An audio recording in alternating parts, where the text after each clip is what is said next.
Now, let's talk about the man formerly known as Prince Andrew, that is, now just Andrew Mountbatten Windsor, who has been stripped of his Prince title and is being forced out of the Royal Lodge. Of course, it comes weeks after it was announced that King Charles's younger brother would no longer use his Duke of York title.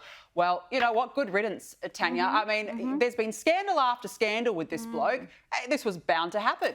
Yeah, long overdue. Obviously, Her Majesty, bless her soul, was never going to do it because that was her son. But credit to His Majesty the King Charles, who I had the great privilege and honour of meeting last year when he was here in Australia in Parliament, and you could see he was unwell. You could see that and look, the fact that he even came to Australia was amazing.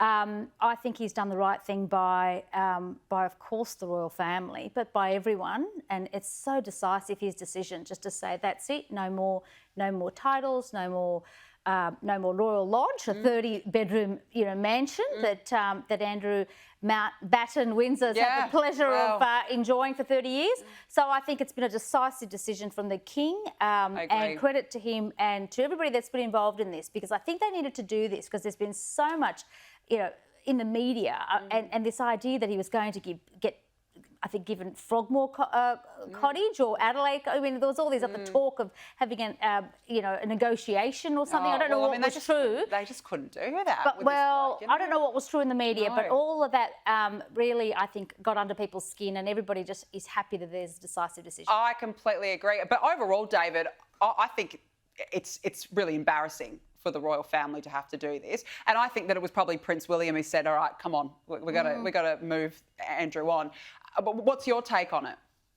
Well, I mean, the royal family have proven that they're like every other family. They've got their problem children, and this isn't before time. Like Tanya, Good point. like Tanya, I've met the King. He's a very, very empathetic person. He's a very, very genuine person. I'm probably the greatest monarchist of modern times, and this wouldn't have happened 100 years ago. This wouldn't have, because they would have covered it up. So this does show progress in our constitutional monarchy, because it does show that they are not above the law. The tragedy of all this, of course, Danica, is that in a week's time, Princess Anne arrives in Australia, and she's here to do some charitable work, and she's here in her capacity as the Honorary Colonel of the Royal Australian Signals Corps. The first question she's going to get asked is going to be about her baby brother. And the tragedy is that all of the goodwill, all of the good work, all of the charitable work that the royal family does has been absolutely has been dwarfed by this scandal.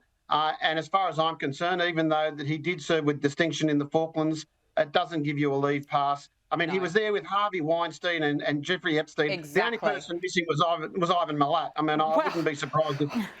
I can't believe he hangs around with. I wonder if Ivan went to a party at the lodge as well. I mean, everyone seemed to have been invited to the parties at that lodge, except us, and, well, thank goodness for that. Now, look, I want to end on a bit of fun. Let's talk about your column in the Daily Telegraph today, David. Ways to annoy your wife. Gee, this is a bit dangerous. You've listed burn food, put away stuff that hasn't been cleaned properly, the toilet seat, wake her up at 3 a.m.